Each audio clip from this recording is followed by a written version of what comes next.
oleh petugas unit Ranmor Subdit Jatanras Polda Sumsel. ND warga komplek perumahan Grapari Talang Kelapa yang ditangkap di Satu Ulu Laut Seberang Ulu 1 dimintai keterangannya terkait kasus curanmor yang melibatkan dirinya.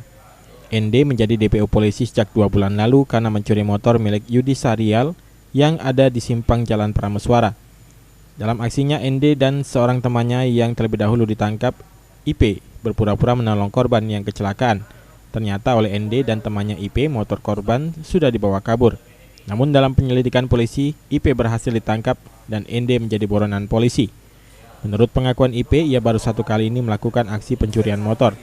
Rencananya motor tersebut akan dijual ke daerah Satu Ulu, Seberang Ulu 1. Di mana?